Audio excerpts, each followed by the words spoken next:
Trésor, mémoire de radio, présente. Treceos, mémoire de radio, presente.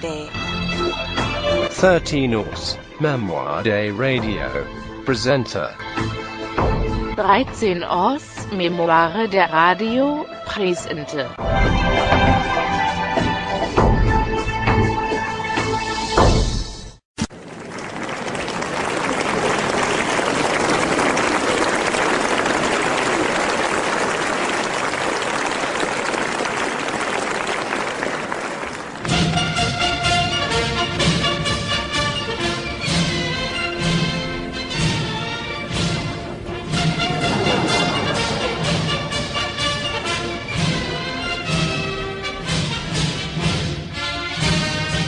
Pendant la période des 30 Glorieuses, qui va de la fin de la Deuxième Guerre mondiale au premier choc pétrolier de 1973, Fernand Reynaud a été le plus grand comique français.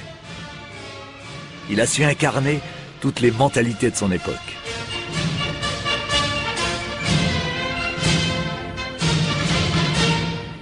Reynaud Fernand est né en 1926 dans une banlieue ouvrière de Clermont-Ferrand.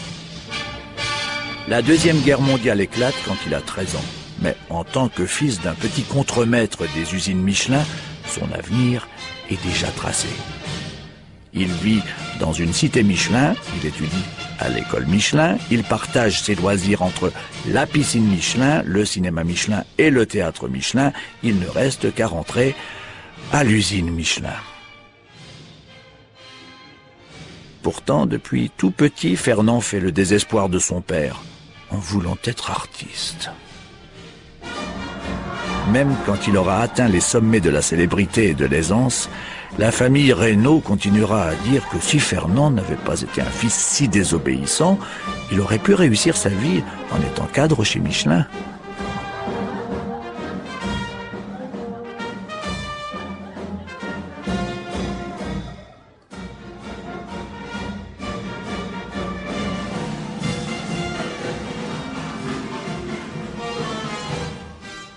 À 17 ans, en pleine guerre, Fernand s'enfuit à vélo et arrive 4 jours plus tard dans Paris occupé pour y faire l'artiste.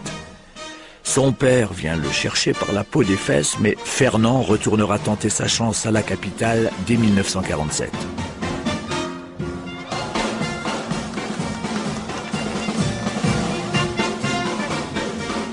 Entre-temps, il est convoqué pour son service militaire. Il fait ses classes chez les chasseurs alpins, mais avant même d'avoir appris à faire du ski, il est affecté dans une caserne à Berlin. Il y passera 2 pénibles années et en gardera une aversion profonde pour l'uniforme.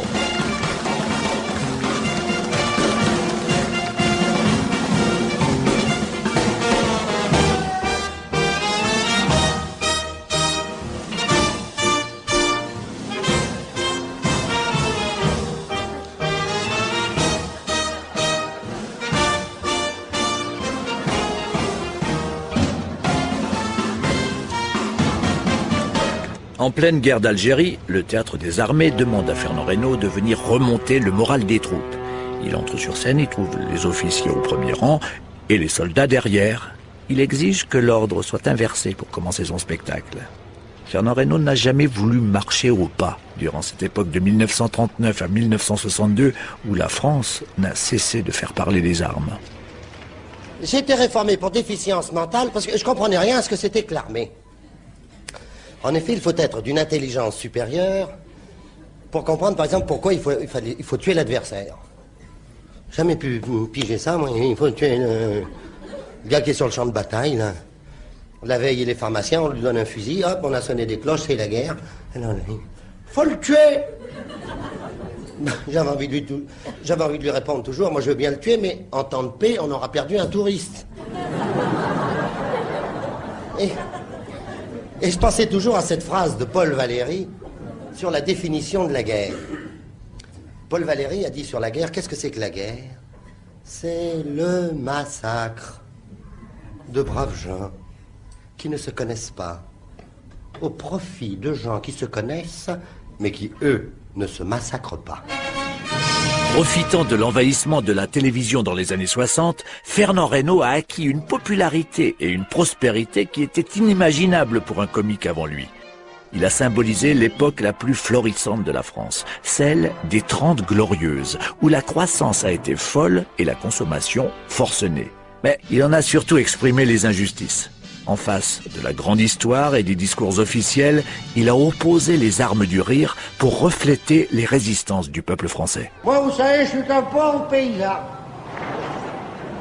Oui, quand je dis que je fais la culture, j'ai rien. Moi, je suis un pauvre paysan. Oui, par exemple, qu'est-ce que j'ai?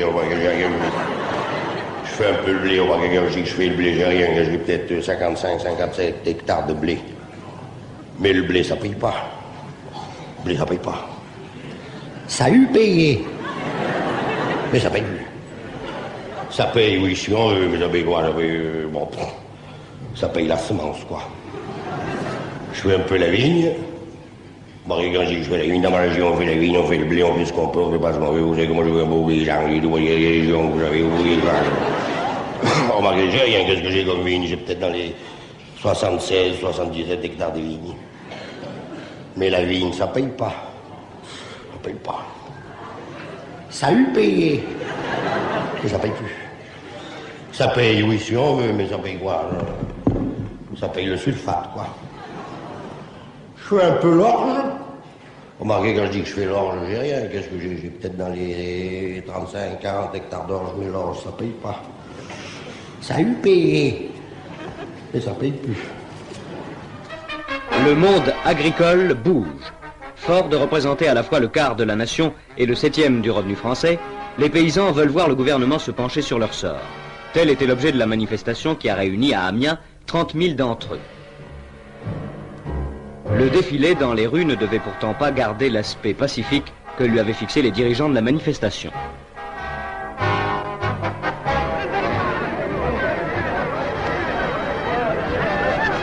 De violentes bagarres devaient éclater, opposant les manifestants au barrage des forces de l'ordre.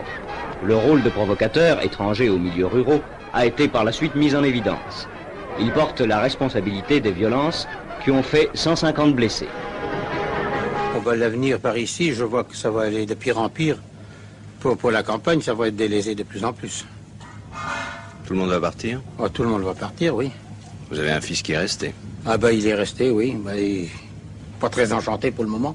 Vous regrettez de ne pas avoir pris, comme votre frère, une autre voie? Certainement, j'aurais eu la voie de mon frère, j'étais plus heureux. Pas seulement moi, mais ma femme. Monsieur le maire, vous êtes l'homme du remembrement. Avant ce remembrement, votre commune était divisée en combien de parcelles environ? 27 000 environ. Et maintenant? Un peu plus de 3 000, 3 200. Nous avons rasé environ 530 km de talus. Ce qui a donné... nous a permis de récupérer quelques 400 hectares de terres cultivables. Je fais un peu l'orge, je fais un peu la ouane. Je suis obligé de faire la ouane parce que je fais le cheval. Mais j'ai rien, j'ai peut-être dans les bien manger, peut-être 110, 115 jours, quoi. Mais ça paye pas. Le cheval paye pas. Ça a eu payé. Mais ça paye plus. L'autre jour, là, j'étais à la foire, là, je voulais rien acheter, mais enfin, j'y étais pour voir à la foire de Paris, là, c'était des nouveaux tracteurs, je ne sais pas si vous connaissez, canadiens. C'est des moissonneuses qui charruent par derrière. Fallait y penser. Voyez-vous, alors, ça moissonne le blé. D'un côté, il y a les balles de paille qui tombent, ça ramasse le grain. Par derrière, il y a une charrue de 17 socles, et par derrière, ça sème le blé qu'on a récolté.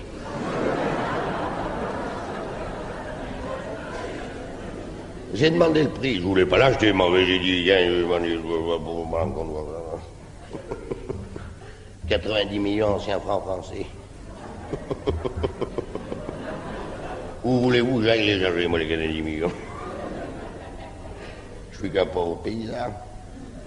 Alors j'en ai pris un petit à côté, là, à 33 millions. Marcel Neuser, 46 ans, dans sa ferme de Bonnevoisine, au centre de 800 hectares conquis sur la Champagne pouilleuse, est un de ces chefs d'entreprise modernes qui mènent l'exploitation du sol comme on mène une affaire industrielle. Comment est-ce qu'on fait pour gagner de l'argent dans l'agriculture? De toute façon, on vit. Puisqu'on vit, on gagne de l'argent. Ce qu'il faut, avant toute chose, je crois, c'est une solide formation de base. Et quand on nous dit qu'il faut des écoles d'agriculture, je dis tout simplement, il faut des écoles tout court. On disait de Fernand Reynaud qu'il n'avait pas son public, mais le public. Il était aussi à l'aise devant une centaine de snobs dans un cabaret huppé ou sous un chapiteau bondé de familles de paysans. Sa formule était qu'il toréait le public. Il était capable de s'arrêter pour un froissement de papier, engueuler le spectateur, provoquer l'hostilité de toute la salle, puis parvenir à la reconquérir. Parce que pour lui, sur scène, un vrai succès passe par le risque. Remarquez, je me plains pas tellement. Moi, voyez-vous, le matin, je me lève, je coupe ma bonne tranche de pain de seigle, je fais le seigle. Remarquez, j'ai rien, j'ai peut-être 5 hectares de seigle, mais le seigle, ça paye pas. Ça a jamais payé. Je vous vois venir, vous quêtes de la ville. Vous êtes en train de vous dire, mais alors vous les paysans, vous payez pas votre pain, vous payez pas votre vin, vous payez pas votre lait, vous payez pas votre beurre, vous payez pas votre fromage, vous payez pas vos œufs, vous payez pas votre volaille, vous payez... Faut payer le sel. Je pense, monsieur le directeur, que vous voulez faire allusion à l'utilisation des ordinateurs électroniques. Eh bien, nous allons montrer à nos téléparticipants qu'il est possible, effectivement, d'utiliser maintenant ces machines. Sur ce tableau, voici les résultats de ce programme, c'est-à-dire le plan susceptible de fournir le revenu le plus élevé possible. Nous ferons 4 hectares 44 de blé, 6 hectares 19 d'or. Le sketch de Fernand Reynaud n'est jamais un monologue, mais une œuvre dramatique avec 2, 3, 10 personnages, ou même tout un régiment. Chacun a son langage, ses réactions, sa personnalité, selon une ligne nette et entière. Personne n'est négligé. Presque toujours, il met en scène l'humiliation, le face-à-face du puissant et du faible, et sans écraser personne, c'est le faible qui gagne. 5 ans qu'on est mariés avec ma femme, 5 ans. Je me souviens, le matin des noces, elle était dans la cour de la ferme. Je lui ai dit, Pauline, viens ici, ma grosse Pauline. Ma femme, c'est la vraie femme de paysan, c'est costaud. Ça parle jamais, ça travaille toujours. Comme cadeau de noces, j'ai rien à t'offrir, rien. Je suis qu'un pauvre paysan. D'abord, avant d'aller devant les 2 guignols, le maire et le curé, je dois te dire une chose. Moi, je suis pas comme les artistes. Au cinéma, dans les villes, il y a du violon quand ils causent. Moi, comme musique, il y a que le vent qui passe dans les peupliers. La phrase que je vais te dire, je la redirai jamais plus. Je t'aime. Et comme cadeau de noces, je vais te donner tout le fumier des chevaux. Elle m'a dit, c'est pas vrai. Si, à partir d'aujourd'hui, tout le crottin, ça sera pour toi. On est que des pauvres paysans, on se fait plaisir comme on peut. Le lendemain matin, le soleil, il n'était pas levé, avec la fourche, hop, le crottin, c'était pour elle. Elle en fait des tas de crottins qu'elle expédie à Paris, chez les champignonniers. Parce que le champignon de Paris ne pousse exclusivement que sur le crottin de cheval de province. Et plus ça va, plus il y a de tracteurs, plus ça va, plus le crottin il augmente. Alors toutes les semaines, elle envoie son wagon de crottin à Paris. Ça l'amuse. 5 ans qu'on est mariés. L'autre jour, elle me dit, dehors, pour la fête des mères, si tu me mets à Paris, si tu veux, je t'amène à Paris, monte dans la bétalière. On a été prendre l'avion à Toulouse, puis de Paris, on a été place Vendôme. Comment on appelle ces bijoutiers? Faut pas dire bijoutier, ça les vexe. C'est qu'à Paris, c'est déjà... Oula. Moi, je suis un pauvre paysan. On a été chez un nommé Fogcliffe et Cartier, ou Boucheron, enfin non, comme ça, quoi. Ils nous ont fait rentrer, ils nous ont fait regarder dans des lunettes, des diamants. Alors ils nous disaient, regardez celui-ci, il est bleu. Regardez celui-là, il a des reflets blancs, l'autre il est pur. Je dis, moi je vois ma soeur. Je me moquais de lui. Et puis elle en a choisi un. Moi il me plaît pas le diamant qu'elle a choisi. Il est trop gros. C'est ce que je lui ai dit. Qu'est-ce que tu vas avoir pour 80 millions? On est que des pauvres paysans. Au fait, l'été va arriver. Quand vous passerez par ces montagnes, venez donc à la maison. Je vous ferai goûter mon dernier vin blanc. On cassera tête noire. Vous monterez sur un de mes chevaux. Vous irez dans une de mes forêts, tirer un de mes chevreuils. Pour me trouver, c'est facile. Vous n'avez qu'à demander un nommé Crésus. Les 30 Glorieuses ont à la fois glorifié l'image du paysan et de l'ouvrier et ruiné leur mode de vie et leurs valeurs. Il y a 2 ans, un seul car partait chaque jour pour les usines du Havre, distantes de 70 km. Aujourd'hui, il y en a 2 qui transportent 60 passagers, 60 paysans ouvriers qui viennent de Bonneville, de Blangy, des Authieux, de Cormeilles et qui abandonnent l'indépendance d'autrefois pour la sécurité d'un salaire d'OS, 1200 francs par mois. C'est ce que c'est quand on est dans les champs, puis être enfermé du jour au lendemain, c'était dur, quoi. Dur sans être dur, mais s'y faire, quoi. Pour les chefs, 1 minute, c'est 1 minute. Hein. Fernand Reynaud a arrêté l'école à 15 ans et n'a commencé à vivre de son métier de comique qu'à 26. Pendant ces années, il a vendu des rustines, des espaces publicitaires, des trousses, des ressorts. Il a fait de la statistique. Il a été projectionniste de cinéma, apprenti fourreur, apprenti architecte, apprenti télégraphiste, tourneur de fil sur moteur électrique, empileur de sabots de bois, représentant en outillage automobile, tout en continuant à faire le siège des cabarets. Il était rarement pris et parfois jeté dehors. Il ne suivait aucun conseil. Il se faisait tout seul, envers et contre tous.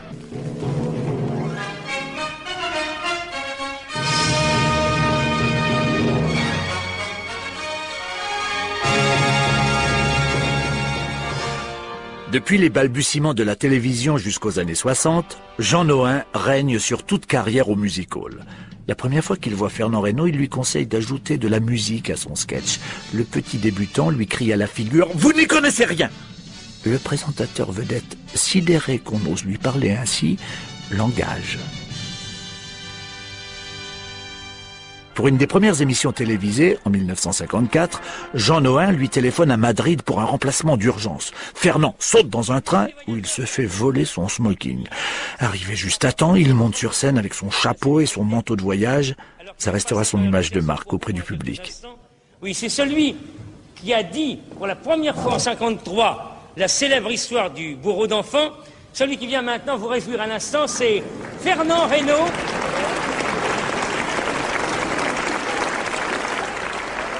Moi, patron de cette usine, si je suis descendu dans vos ateliers ce soir, c'est pour vous dire que je suis très mécontent de vous. En effet, moi, le patron de l'usine, je sais très bien que vous m'appelez le guignol. Seulement, lorsque le matin, dans la cour de l'usine, lorsque j'arrive dans ma Chrysler et que vous descendez de vos bicyclettes, je vous entends murmurer, hein, il y en a marre, hein, toujours aller bosser, aller marner, aller jeter de la sueur. Qu'est-ce que ça veut dire, ça, hein?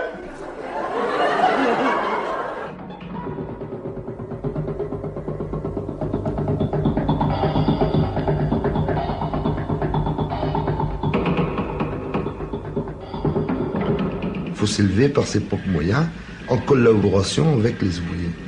C'est la plus belle façon, je crois, d'y arriver. La promotion parmi les ouvriers ne gêne en rien dans la lutte de classe. Elle ne peut pas gêner parce que elle ne peut même pas être séparée. Parce que l'ouvrier qui s'élève est quand même aidé par les autres parties de la classe ouvrière. Il ne s'élève pas seul. Il s'élève avec le concours de ses autres camarades. Si l'ouvrier qui veut s'élever se trouve isolé au départ, cet ouvrier n'arrivera jamais à rien. Si je suis danseur dans vos ateliers ce soir, mes chers ouvriers, c'est pour vous dire que vous devriez être heureux et contents de travailler dans une usine. Lorsqu'on attrape un voleur ou un assassin, on le met dans une prison, dans une cellule, et on l'empêche de travailler. Arrêtez la machine, c'est quand le patron y parle là, non? Un voleur, un assassin, pour le punir, on l'empêche de travailler, dis-je. Aussi, le travail est donc une distraction. Si c'est une distraction, c'est un amusement. À partir d'aujourd'hui, je ne veux plus entendre dire je viens travailler, mais je viens m'amuser. Le premier qui dit je viens travailler, je le fous à la porte. Je lime pas, je m'amuse. Vous là, vous qui êtes torse nu, qu'est-ce que vous faites toute la journée quand vous mettez du charbon dans la chaudière? Hein? Je m'amuse.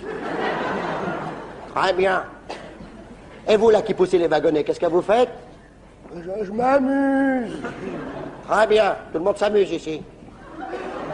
Il y aura une meilleure ambiance si j'entends mes ouvriers qui disent je viens m'amuser.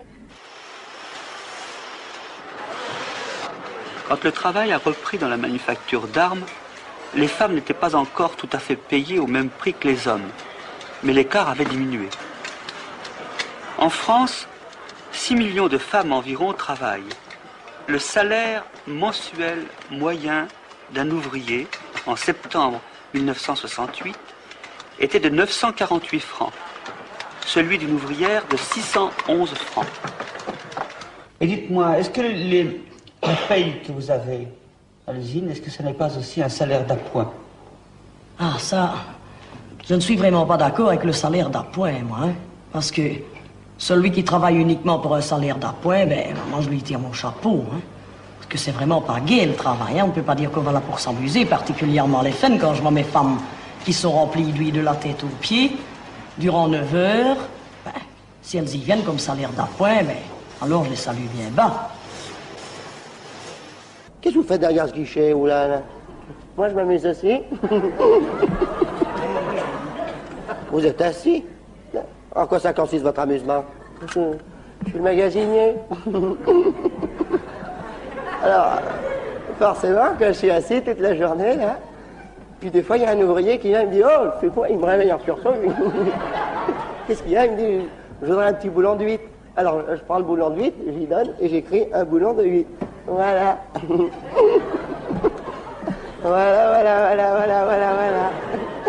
Puis des fois, ça attend 2-3 jours, il y en a un autre, il me dit « Ouais, il me faudrait une paire de pinces. » Alors, je prends la paire de pinces, j'y donne, puis j'écris une paire de pinces. Voilà. Voilà. Il y a longtemps que vous vous amusez ici, ou? Bon, moi, ça va faire une vingtaine d'années que je m'amuse là, moi. Moi, je m'amuse en 2 fois, moi. Hein. Je m'amuse de 8h à midi et de 2h à 6h. Voilà. Et vous comptez encore vous amuser longtemps? Franchement, moi, je compte m'amuser encore une dizaine d'années, quoi. Jusqu'à la retraite. Hein? Et après, qu'est-ce que vous ferez? Après, ben alors là, j'irai travailler. Alors, monsieur Bonnet, c'est le meilleur moment de la journée? Oui, pour le moment, oui. Pour le casse-croûte, c'est le meilleur moment. C'est le premier casse-croûte? Deuxième. Vous êtes au poste depuis quelle heure? 4 heures. Je casse la croûte à 3h30. Qu'est-ce qui se passe là? Là, il y a trop de fioul. Qu'est-ce qu'il fait là alors? Là, il réduit le fioul parce qu'on a un manque d'oxygène. Ah. Et qui est-ce qui parle? C'est la machine parlante. Il y a trop de fioul. Ah. Vous voyez, j'ai forcé un peu, il y a eu un passage de casse, le four a molli. Je suis obligé de forcer. Alors je mets le fioul au maximum, mais là j'en ai mis de trop. Là je viens de diminuer. Ça va revenir. Ça change beaucoup par rapport à ce que vous faisiez avant? Oui, beaucoup. De quel point de vue? C'est pas le même travail, vous voyez. Vous avez plus de responsabilités? C'est pas la même chose. Dans la vieille usine, c'était beaucoup du travail manuel, vous voyez. Souvent la masse, le marteau. Les 30 glorieuses ont étalé les usines, les autoroutes et les cités nouvelles dans toute la France et laissé dans l'ombre ceux-là même qui ont construit sa prospérité.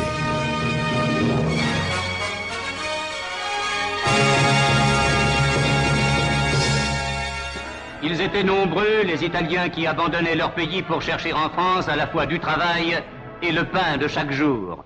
Parallèlement à l'immigration organisée, les clandestins se présentaient à la frontière en si grand nombre qu'un centre d'accueil avait dû être créé à Montmélian. Un nouveau projet d'accord est intervenu entre les gouvernements italiens et français qui permettra à 200 000 travailleurs italiens de se rendre en France. Mais Montmélian aura été, dans une période brumeuse, le geste fraternel d'un grand pays à l'égard de ceux que la misère des temps condamne à chercher leur pain dans l'exil. Hop là, vous avez vos papiers où? Vous avez vos papiers? Oh, vous avez vos papiers là? Qu'est-ce que ce travail là? Encore un étranger. Viens manger le pain des Français. Je suis douanier. Je suis pas un imbécile. Ah non. J'aime pas les étrangers. Je le répète, ils viennent manger le pain des Français. Parce que moi, je suis français. Et je suis fier d'être français. Mon nom, à moi, je m'appelle Kulak Yarstensky, du côté de ma mère, et Piazzano Venditti, du côté d'un copain à mon père. J'aime pas les étrangers. Ils viennent manger le pain des Français. Vous en embauchez beaucoup, commissaire? Ah, monsieur Lequel? Pardon? Vous en embauchez beaucoup? Ça dépend, oui. Aujourd'hui, j'en ai besoin de 3. Tu auras le numéro 487. 487. 487. Dis-le. 487. 487. T'as compris? Oui. Alors, moi, demandé à toi en taureau. Toi, tu dis Boulot Bocard, oui. Numéro 487. Oui. En taureau. Comment t'appelles-tu? Numéro 487. Oui. Faut toujours dire numéro. Dis-lui.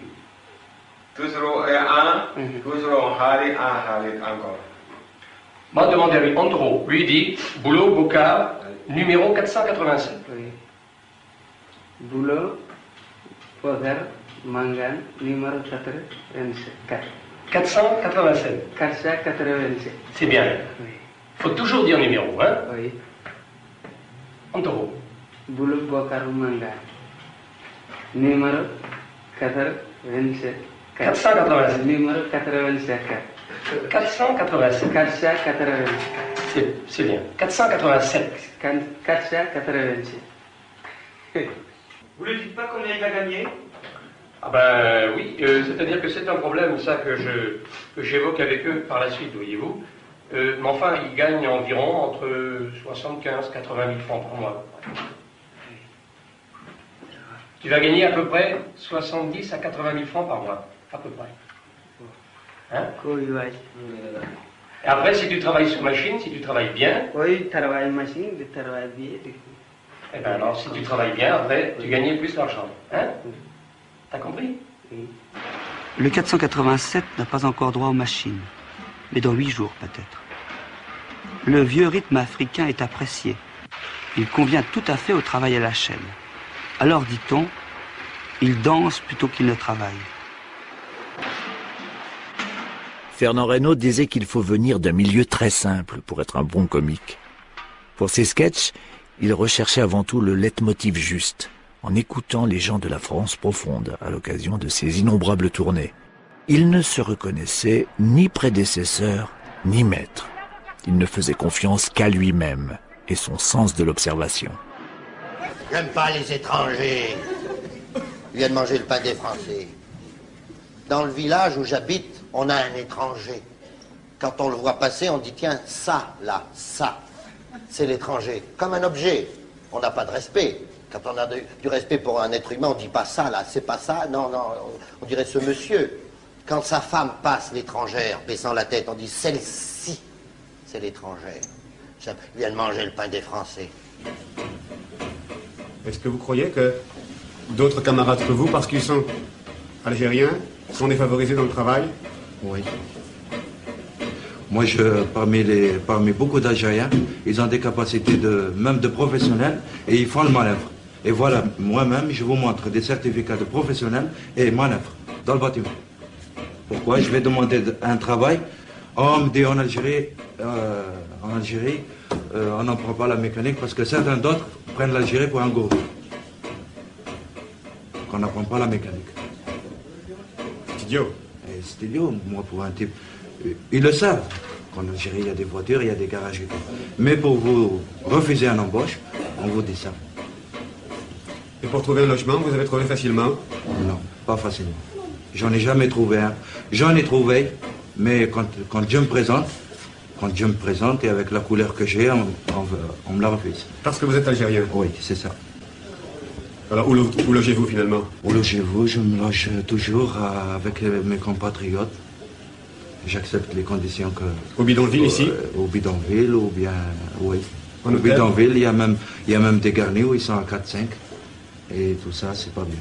Un ouvrier, un homme seul, qui se couche avec un homme comme lui, dans un lit, c'est pas juste pourtant. Moi, je crois que... Il y a des chambres vides, mais personne ne veut les donner. Un jour où son fils était révolté par l'injustice, Fernand Reynaud lui dit que sans elle, il n'y aurait plus de sketch comique. Il entrait dans la peau des personnages démunis, sans ironie ni démagogie. Il avait pour loi, chacun des spectateurs doit être au-dessus de moi. Personne ne doit pouvoir supposer que je m'amuse à ses dépens. L'autre dimanche, à la messe de 10h, j'avais été communié au café d'en face. L'étranger a voulu me parler. Moi, j'avais autre chose à faire, j'avais mon tiercé à faire. Mais enfin, moi, je suis douanier. Je suis pas un imbécile. Enfin, du haut de ma grandeur, étant fonctionnaire, j'ai daigné l'écouter, cet imbécile. Il est étranger, forcément. Il m'a dit, mais ne pensez-vous pas que vous êtes ridicule, à notre époque, de ne pas aimer les étrangers?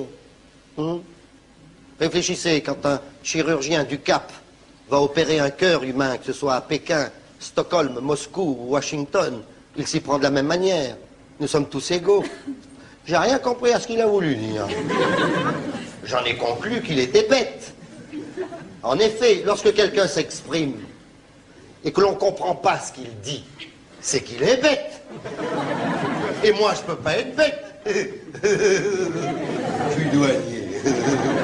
J'aime pas les étrangers. Ils viennent manger le pain des Français. Il m'a répondu, j'en ai ras-le-bol, moi. Votre pain et de votre France. Je m'en vais. Il fout le camp. Il a pris sa femme, ses enfants, sa valise. Il est monté sur un bateau. Il est parti loin au-delà des mers. Et depuis ce jour-là, dans notre village, nous ne mangeons plus de pain. Il était boulanger.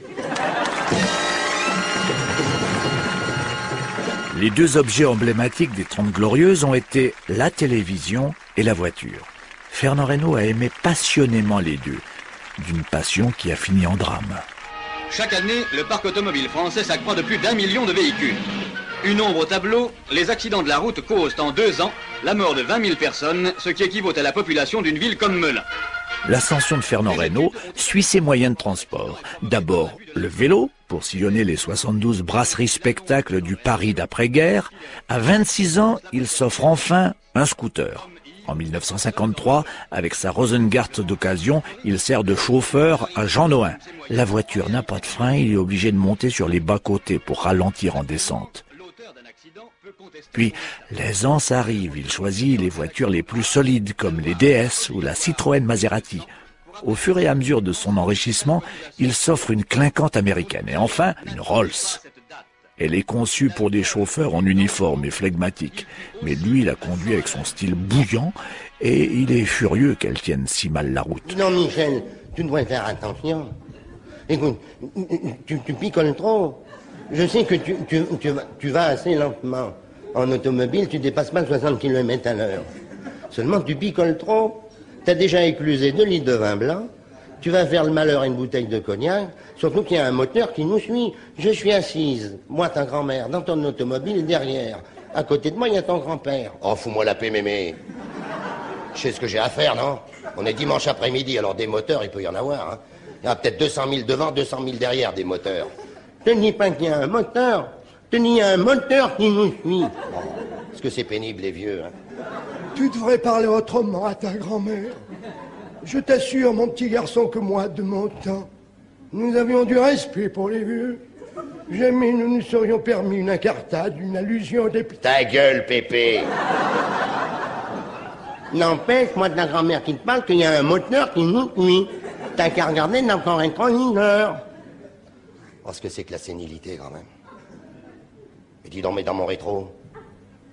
Mais il y a un motard. Mais t'as fait une plombe, Tony. Tony, qu'il y a un moteur qui... Tu vas voir le coup que ça va être pour ma pomme. Je sais pas pourquoi, moi j'ai une gueule, j'attire les flics, dis donc. Mais alors moi je devais avoir une prime. Je les attire de dos. Regarde-le, dis donc, il me double. Il est à 50 mètres devant nous. Il descend de sa moto, il vient vers moi, je ne suis même pas étonné. Regarde-le, il me fait signe de stopper, bien sûr. Bonjour, monsieur. Gendarmerie nationale, prévention routière. Tu ne tueras point, cela signifie non seulement tu ne prendras pas un fusil pour tuer ton semblable, mais encore, si tu es automobiliste, tu respecteras le code de la route. Amen. Vous avez été condamné pour cet accident? Oui. À 1 mois de prison ferme. Vous les avez fait? Non, j'ai demandé une grâce au ministère de la Justice et je dois faire 8 jours. J'ai obtenu la grâce et je ferai 8 jours. Est-ce que vous pensez que ça va vous servir à quelque chose de faire 8 jours de prison? Non, absolument pas. Absolument pas. C'est une décision que je trouve tout à fait... Mais est-ce que vous vous sentez criminel d'avoir conduit comme cela et d'avoir tué votre ami? Mais bien sûr, oui, ça d'accord. Seulement, que je fasse de la prison, que j'en fasse pas, je vois pas la différence. C'est comme une amende. Une amende, je vois pas la différence. Ça fera revenir personne. C'est ça le gros problème. On le fera pas revenir, bien sûr. Il faut punir. D'accord, bien sûr. Seulement, je crois qu'il m'aurait puni beaucoup plus en me faisant une suspension de permis de conduire, une suspension de permis de 4 à 5 ans. Ils étaient 16 610 l'année dernière. 16 610 morts sur les routes, toute la population de Mazamet. Cette époque de folie de l'auto, Fernand Reynaud l'a parfaitement incarnée. Sa Rolls, qui ne tenait pas la route, était son orgueil. Un soir, après son spectacle, il l'a retrouvée couverte d'une grande inscription « Pouvoir aux travailleurs ». À partir de ce jour, quand il la garait dans la rue, il laissait un panneau sur le pare-brise. « J'ai acquis cette voiture grâce à mon travail et en partie grâce à vous, signé Fernand Reynaud ». En 1973, Fernand Reynaud croule sous le travail, la popularité et les impôts. Il décide d'arrêter la scène et de s'installer en Nouvelle-Calédonie. Il prend la Rolls pour aller annoncer dans son Auvergne natale la grande nouvelle de ses adieux au public. Vous n'êtes pas sans ignorer que la prévention routière octroie une prime de 500 000 francs aux meilleurs conducteurs. Car ça va faire 1 heure que je vous suis, ainsi qu'un hélicoptère de la gendarmerie nationale. Ah bon, parce qu'il y a un hélicoptère, il y a un motard, il n'y a pas un sous-marin aussi? Vous plaisantez? Oh, je plaisante pas, monsieur. Dans la gendarmerie, on plaisante jamais. Je répète que vous avez gagné un chèque de 500 000 anciens francs, comme quoi vous êtes le meilleur conducteur du dimanche. Voici ce chèque. 500 000 anciens francs. Une seule question, qu'allez-vous faire de ces 500 000 anciens francs? Qu'est-ce que je m'en fous, Jean?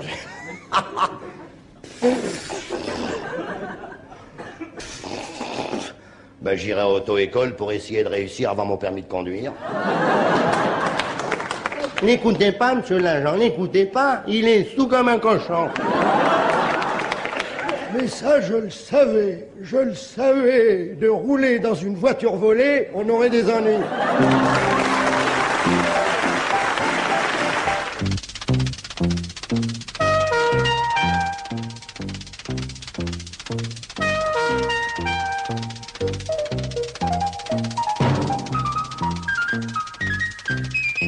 Mourir à 47 ans dans un accident de voiture, c'est vraiment la chose la plus bête. Et lorsqu'elle arrive à un personnage aussi connu et aimé, cela nous fait penser à tous ceux qui sont chaque jour les victimes de l'automobile. La dernière fois que Jean Nohain avait rencontré Fernand Reynaud aux courses à Auteuil, il l'avait trouvé heureux, comme il le disait lui-même dans l'un de ses sketchs les plus connus. L'artiste était attendu à 17h dans la capitale auvergnate, où il devait annoncer son départ prochain pour Nouméa. C'est à 17h10 que le drame s'est produit. Fernand, comme l'appelaient familièrement ses amis clermontois, manifestait toujours une certaine émotion quand le Puy-de-Dôme apparaissait au détour de la route. Cette route qui l'a tué. Écoutez plutôt le chauffeur de la bétaillère, principal témoin. J'ai vu arriver la voiture, c'est tout. Il a essayé d'éviter les deux voitures. Il en a accroché une. Moi, je l'ai vu arriver, j'ai foutu un coup de volant, c'est tout. Vous n'avez rien pu faire pour éviter la voiture? Si, j'ai essayé de braquer le camion sur l'accotement. Je suis monté sur l'accotement, mais c'était trop tard. Il arrivait à tellement une allure vite, j'ai pas pu l'éviter. Il roulait vraiment très vite? Non, il ne faut pas pleurer, vous n'êtes pas responsable de cet accident.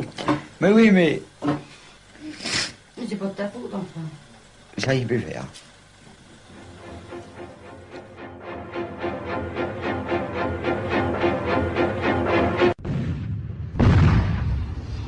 Une semaine après sa mort, c'est la guerre du Kippour et le premier choc pétrolier. La crise et le chômage reviennent. Les 30 glorieuses sont finies. Une page de l'histoire se tourne. Chaque homme commence à faire l'expérience des effets de la mondialisation sur sa petite vie.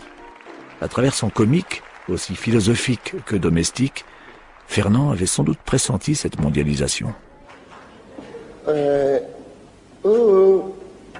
Mademoiselle l'employée des PTT.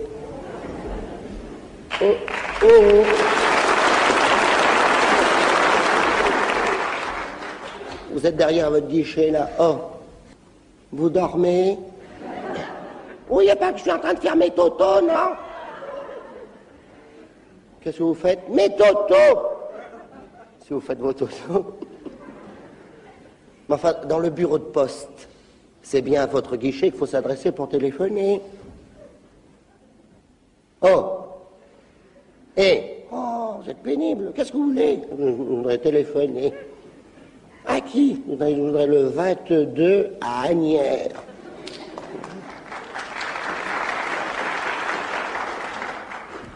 Vous pouvez pas y aller en vélo, non? Allô? Allô, le central? C'est pas la voix, Zézette? Comment vas-tu, Zézette? Ici, c'est Monique. Qu'est-ce que tu fais au central? On t'a muté? Oh, ça va? Ça va? Où c'est que t'as été danser samedi? À la Salvagram? Oh, moi, j'y vais plus. Oh non, c'est trop snob. Et ta sœur? Elle est malade? Ah ben tant mieux. Tant mieux, tant mieux. Elle a la sécurité sociale. Et ben comme ça, elle pourra aller danser toute la semaine. Pourquoi que c'est que tu m'as appelé? C'est moi qui t'ai appelé. Ah, tu crois? Ah, peut-être bien. Qu'est-ce que vous voulez, vous, là? Vous, là, qu'est-ce que vous voulez, vous? Je voudrais le 22 à Asnières. Allô? Passe-moi le 22 à Asnières. C'est ça. Tu me rappelles? Au revoir. Je t'embrasse. Embrasse ta sœur aussi pour moi. Au revoir. Vous pensez que ça va être long? Vous pouvez pas savoir, forcément, avec tous les fils qu'il y a devant vous. Oh, pardon, monsieur. Oh, please. Mademoiselle, speak English? No. Taylor. For San Francisco for you, 6, 4, 3, 5. San Francisco, X, 6. J'ai rien compris à ce que vous m'avez dit.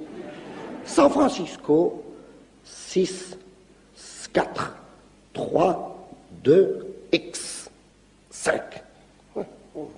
Allô? Allô? Oui, cabine radio, s'il vous plaît. C'est pour San Francisco. San Francisco, en Pennsylvanie.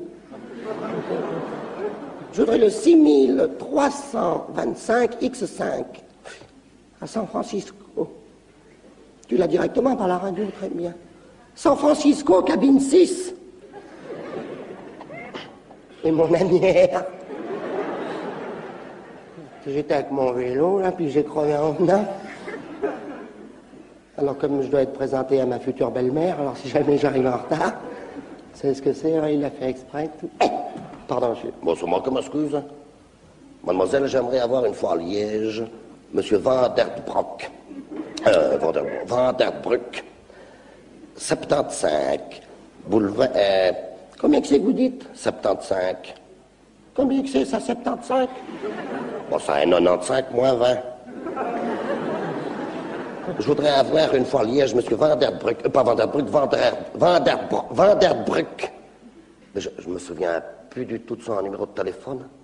Bon, je suis pas sous, tu vas te terrer un peu ma femme, c'est pas possible. Cette femme qui me suit toujours là. Bon, je suis pas sous, avec la bière que j'ai bu en France, tu vas te terrer un peu une fois. Je sais qu'il est charcutier. Pensez-vous que ce soit possible d'avoir? On va voir ça. C'est pas bien ce que vous voulez, quoi. Allô? Passez-moi Liège. Belgium. Oui, allô, dites donc, il me faudra un vendeur. Comment il est, votre vendeur, là? Il est broc ou bruc? Il est broc. Alors, on n'a pas l'adresse, on n'a pas le téléphone, mais on croit savoir qu'il est charcutier. Mais t'as qu'à regarder dans les professions. Ah, t'as déjà... Tu cherches déjà. Tu l'as trouvé, très bien. Liège, cabine 5. Et mon lanière. Non, mais dis donc, vous n'êtes pas tout seul ici, non? Commence à être un peu long, non? Pardon, excusez-moi. Fräulein, bitte. Sprechen Sie Deutsch? Nicht viel. Für Berlin. Karl von Straßen 2 Alexanderplatz. Telefon 24, bitte. Eh ben, lui, au moins, il sait ce qu'il veut. Allô? Passez-moi Berlin. Allô, Berlin? Ja! Hier, Groß Paris. Ja, bitte. Téléphone 4 und comment vous l'appelez, Karl von Straßen. Téléphone 24. Écoute, dans ce que je te dis, si tu parles toujours. 24. Comme 2 fois 12. Ja. Ja, oui, très bien. Merci, très bien. Berlin, cabine 5. Was? Hein? Berlin, cabine 5. Dankeschön. Bitteschön. Auf Wiedersehen. Et mon lanière. Vous pourriez pas me passer New York? Faudrait savoir ce que vous voulez, non? Je veux New York. C'est mon droit, non? Si vous voulez New York, je vous donne New York. Vous de la Chine, m'en fous, moi, allô? Allô, passez-moi New York. Non, New York, tout simplement. New York. New York! Très bien, merci, thank you. New York, cabine 1. Allô? Allô, New York? Vous pourriez pas me passer le 22 à Agnières? Fernand Reynaud était un fonceur qui ne supportait pas qu'on lui résiste. Quand il a voulu se lancer dans le premier one-man show comique de France en 1960, personne dans le show business n'a osé le suivre. Il a décidé de louer à ses propres frais le Théâtre des Variétés à Paris pour 3 semaines.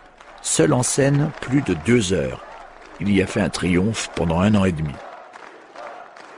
Aucun comique actuel français ne serait ce qu'il est s'il n'y avait pas eu Fernand. Sans rire.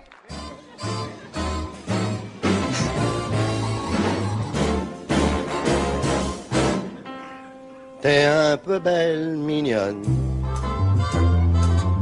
T'es balancée comme une Chrysler. Ta taille et tes petits seins en l'air me démangent le bout des feuilles. T'es un peu belle, mignonne. Tu peux faire les concours de plage. À côté de toi, Brigitte Bardot aurait tout l'air d'un salsifis. Watching around the watching there. T'es un peu belle, mignonne.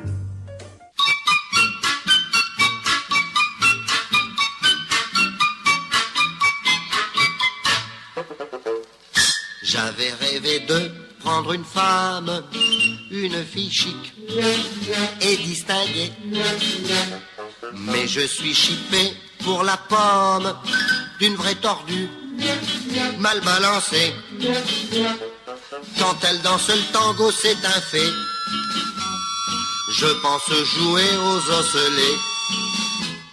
Non, ce n'est pas Brigitte Bardot, mais c'est elle que j'ai dans la peau. Telle qu'elle est, elle me plaît, elle me fait de l'effet, et je l'aime. C'est un vrai gringalet, aussi laide qu'un basset, mais je l'aime. Elle est bancale, du côté cérébral, mais ça m'est bien égal, si elle a l'air anormale. Elle est sourde, elle est bête, elle est lourde et mal faite, mais je sais qu'elle me plaît telle qu'elle est. Qu'est-ce que vous voulez que je vous dise, moi, c'est comme ça? Comment qu'est-ce que je lui trouve? Et c'est ça. Si en cherchant bien, regarde avec beau sein, hein? Ah si. Il y a beaucoup de monde à la boutique, c'est pas marrant, c'est du carton de cheval. Ça me glace comme un frigorifique quand elle les pose sur le guéridon de cheval. Elle a l'œil droit qui cueille les olives, l'autre regarde si le garde champêtre arrive. Allez donc lui faire un aveu en la regardant dans les yeux de cheval. Mais enfin, mais qui c'est qui dit toujours de cheval? C'est moi. Et pourquoi vous dites de cheval? Je sais pas moi, parce que je dis toujours de cheval. Telle qu'elle est, elle me plaît, elle me fait de l'effet, et je l'aime. De cheval. Ses mollets sont mal faits, ses quinquets sont en biais, mais je l'aime. De cheval. Sur le canapé, elle pose son dentier, et sans en avoir l'air, elle peut se mordre le derrière. De cheval. C'est complet, elle bégaye. Qu'est-ce que c'est? Mais je sais qu'elle me plaît telle qu'elle est. De cheval. Il m'énerve avec son de cheval, alors celui-là. Voilà.